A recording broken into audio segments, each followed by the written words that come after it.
कल हमने मानव विकास के स्तंभ और उपागम पढ़े थे। आज हम पढ़ेंगे मानव विकास के सूचकांक।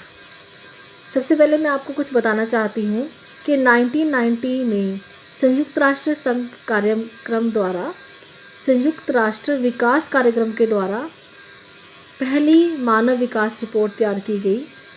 तब से लेकर प्रतिवर्ष मानव विकास रिपोर्ट तैयार की जा रही है। इस रिपोर्ट में न केवल मानव विकास के बारे में बताया जा रहा है, बल्कि उसके अंदर संशोधन भी लाया जा रहा है, कोई ना कोई परिवर्तन भी लाया जा रहा है, और साथ साथ उसके स्कोरों के आधार पर पूरे देशों को कोटिक्रम भी किया जा रहा है। इस रिपोर्ट में जो आधार माना गया है उसको मानव विकास के सूचकांक को माना गया है, और उनके आधार पर ये स्कोर दिए गए हैं, और उन्हीं स्कोरों के आधार पर एक क्रम तैयार किया गया है जिसमें हमारे देश का स्थान 131 है और कुल देशों की संख्या 188 है।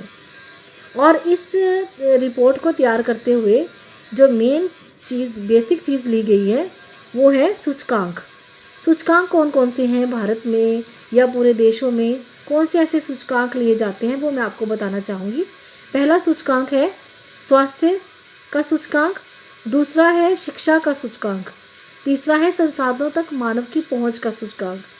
जो स्वास्थ्य का सूचकांक है उसमें जीवन प्रत्याशा को लिया गया है, लोगों के पास अधिक दीर्घ जीवन जीने की और स्वस्थ जीवन जीने के कितने अवसर हैं, उसके आधार पर यह स्वास्थ्य सूचकांक तैयार किया गया है। अगर लोगों के पास बहुत सारे ऐसे चिकित्सा प्रबंध हैं जिसके साथ वो अपने स्वस्थ जीवन को जी सकते हैं, लंबी आयु जी सकते हैं, तो इस तरह से ये देख सकते हैं कि स्वास्थ्य मूल्यांकन ज़्यादा अच्छा है वहाँ का। और दूसरा शिक्षा, अगर प्रौढ़ शिक्षा को देखें, प्रौढ़ साक्षरता को देखें, या फिर वहाँ पर जो सकल नामांकन अनुपात को देखें, ज्ञान तक पहुँचने तक कितना सकल नामांकन अनुपात है, उसके आधार पर ये देख सकते हैं कि देश में कितना शिक्षा तक पहुँच है। पढ़े लिखे लोगों की संख्या और विद्यालय में नामांकित बच्चों की संख्या को देखकर ये देख सकते हैं कि उस देश की ज्ञान तक कितनी पहुँच है, उसके आधार पर उसका स्कोर निकाला जाता है। थर्ड जो है संसाधनों तक पहुँच।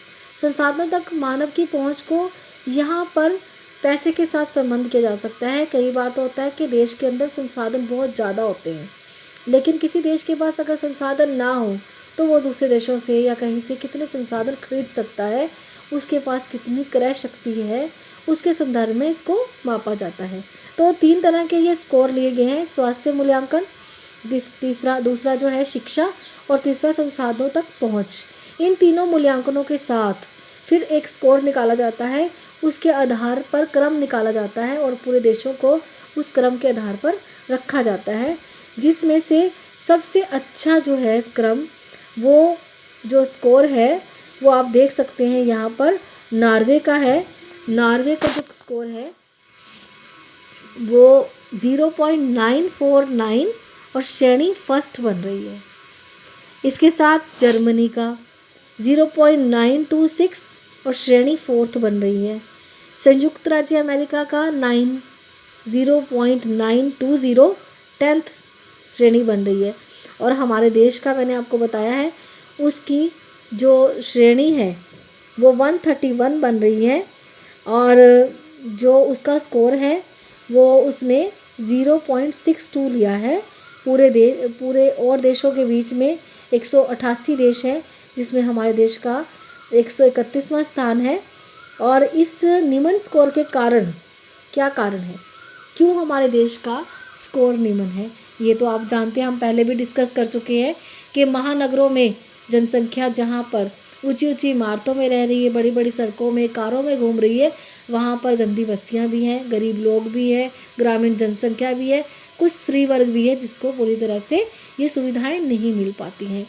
जैसे हम ये कह सकते हैं अलग अलग धर्म के, अलग अलग प्रजातियों के लोग, सामाजिक भेदभाव, अपराध, आतंकवाद, युद्ध, ऐसी बहुत सारी चीज़ें हैं जिसकी वजह से मानव विकास रुक जाता है। भारत में मानव विकास को और भी कई तरीक़ों से निकाला गया है और अपने ही पूरे राज्यों को क्रम के आधार पर रखा गया है, जिसमें से सबसे पहला जो हमने तरीका यहाँ पर लिया है वो है आर्थिक उपलब्धियों के सूचक। भारत के अंदर भी सूचक लिए गए हैं, जो है आर्थिक उपलब्धियों के सूचक।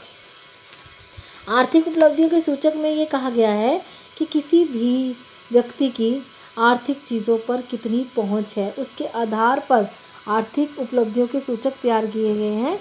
जैसे जो गरीब लोग हैं, दलित लोग हैं, उन लोगों की आर्थिक संसाधनों के ऊपर उनकी कितनी पहुंच है। अगर बहुत ज़्यादा गरीब हैं तो वो संसाधनों तक नहीं पहुंच पाएंगे, तो उसे गरीबी रेखा से नीचे रखा गया है।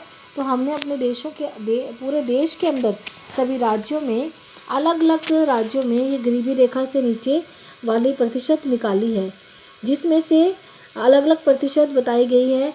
इसमें से गोवा की थोड़ी कम लग रही है, जैसे 9.9 है, और जम्मू कश्मीर की जो है, हिमाचल प्रदेश की 8.06 है, और केरल की 7.05 है, और साथ साथ पंजाब की 8.26 और सिक्किम की 8.19।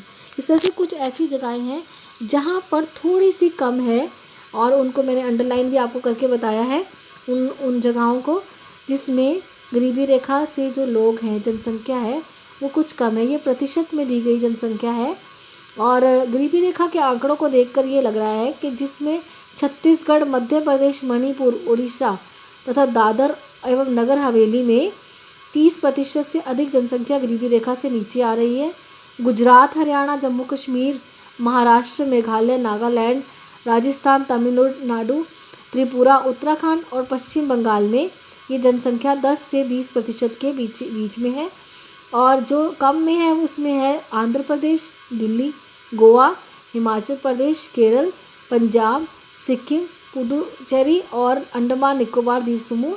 इसमें 10% से कम जनसंख्या गरीबी रेखा के नीचे है।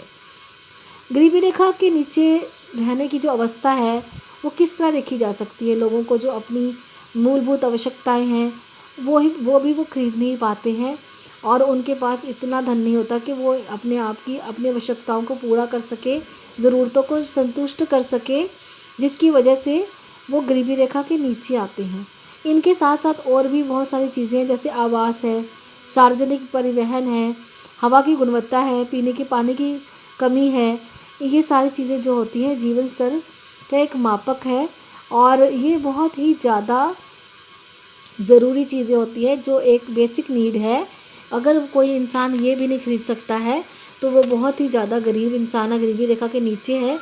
बिना रोज़गार की आर्थिक वृद्धि और अनियंत्रित बेरोज़गार भारत में गरीबी के अधिक होने का महत्वपूर्ण कारण है। इन कारणों के साथ साथ भारत के अंदर गरीबी ज़्यादा होने के कारण मानव विकास कम है। स्वस्थ जीवन के सूचक भी हैं।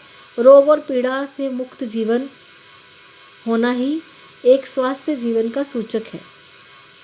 जब शिशु पैदा होते हैं, शिशुओं में, माताओं में जो मृत्यु दर है उसको घटाने के उद्देश्य करना, और बहुत सारी सुविधाएं देना, वृद्धों को स्वास्थ्य सेवाएं देना, पर्याप्त पोषण देना, व्यक्तियों की सुरक्षा करना, स्वस्थ और लंबे जीवन के कुछ महत्वपूर्ण मापक है ये, जिसके साथ जीवन को सुरक्षित रखा जा सकता है। भारत में भी बहुत ज़्यादा जगहें ऐसी हैं जहाँ पर ये सारी सुविधाएं उपलब्ध हैं, लेकिन कुछ ऐसी जगहें हैं जहाँ पर ये सुविधाएं उपलब्ध नहीं हैं। ये सुविधाएं जो है स्त्रियों में साक्षरता के साथ भी आती हैं। अगर भारत में स्त्रियों की साक्षरता कम है तो ये जो स्वास्थ्य जीवन है ये भी उनके अंदर कम होगा। ये देखिए, ये आपके पास स्त्रियों और पुरुषों की साक्षरता का दर भी दिया हुआ है यहाँ पर, जिसमें अलग अलग साक्षरता दी हुई है। और भारत में बता रखी कुल साक्षरता 74.04, जिसमें स्त्री साक्षरता 65.46। अलग अलग तरह की ये साक्षरता सभी राज्यों की दी गई है। स्वास्थ्य जीवन के साथ साथ शिक्षा का होना भी बहुत ज़रूरी है, जिसके साथ मानव को ज्ञान होगा तो वो आगे बढ़ सकता है, वो आर्थिक रूप से भी आगे बढ़ सकता है और स्वस्थ भी रह सकता है, जिससे मानव का विकास हो सकता है। और केरल जो राज्य है उसमें साक्षरता सबसे ज़्यादा है, जिसकी वजह से मानव विकास में भारत में जो केरल का स्थान है सबसे पहला है, सबसे आगे है वो मानव विकास में। इसके अलावा हम आगे भी बहुत सारे इसके सूचकांक भारत के में दिए हुए हैं और उसके बारे में हम कल पढ़ेंगे, जिसमें सामाजिक सशक्तिकरण भी है, उसका डिस्कशन हम कल करेंगे। और यहाँ तक आप अपना ध्यान से इसे पढ़ेंगे और याद करेंगे।